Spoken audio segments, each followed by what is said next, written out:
ಅಲ್ಲ, ಭೇಟಿ ಆಗಬೇಕಂತ ಭೇಟಿಯಾಗಿದ್ದಲ್ಲ ಅದು.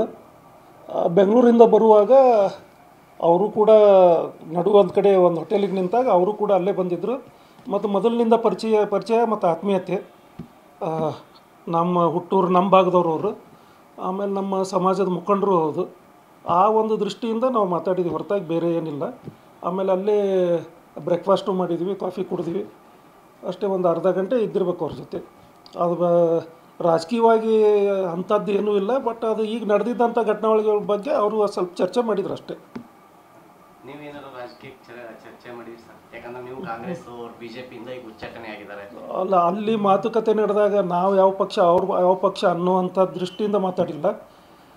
ಅವರ ಒಂದು ಸದ್ಯದಲ್ಲಿ ಅವರು ಉಚ್ಚಾಟನೆಗೊಂಡು ಅದಾಗಿದ್ದರ ಬಗ್ಗೆ ಅವರು ಕೆಲವೊಂದು ವಿಷಯಗಳನ್ನು ಅವ್ರು ಹೇಳಿಕೊಂಡ್ರು ಅಷ್ಟೇ. ಅದು ಬಿಟ್ಟರೆ ಬೇರೆ ಯಾವುದೂ ಇಲ್ಲ. ಮತ್ತು ನಾನೇನೇ ಮಾತಾಡ್ಬೇಕು, ನನ್ನ ಬಿಸ್ನೆಸ್ಗೆ GST ನೋಟಿಸ್ ಬಂದಿದೆ, ಏನು ಮಾಡಬೇಕು ಅಂತ ಗೊತ್ತಾಗ್ತಿಲ್ಲ. ಇಮಿಡಿಯೇಟ್ಲಿ ಒಬ್ಬ GST ಎಕ್ಸ್ಪರ್ಟ್ ಹತ್ರ ಮಾತಾಡು. ಎಲ್ಲಿ ಹುಡುಕೋದು? ಬಾಸ್ವಾಲಾ. Be the boss. ಅದ್ರ ಸಹಿತ ಹೈಕಮಾಂಡ್ನವ್ರು ಮಾತಾಡಬೇಕು, ಹೊರತಾಗಿ ನಾನು ಡೈರೆಕ್ಟಾಗಿ ಮಾತಾಡ್ಲಿಕ್ಕೆ ಆಗೋದಿಲ್ಲ. ಬಟ್ ಅಂಥ ವಿಷಯ ಏನೂ ಇಲ್ಲ. ಇನ್ನೇನಾದರೂ ವಿಷಯ ಅಲ್ಲಿ ನಡೆದಿದ್ರ ಬಗ್ಗೆ ಕೇಳಬೇಕಾದ್ರೆ ವಡಾಪಾವ್ ಹೇಗಿತ್ತು, ಅದ್ರ ರುಚಿ ಹೇಗಿತ್ತು, ಕಾಫಿ ಹೇಗಿತ್ತು, ಅದ್ರ ಬಗ್ಗೆ ಹೇಳ್ಬೋದು.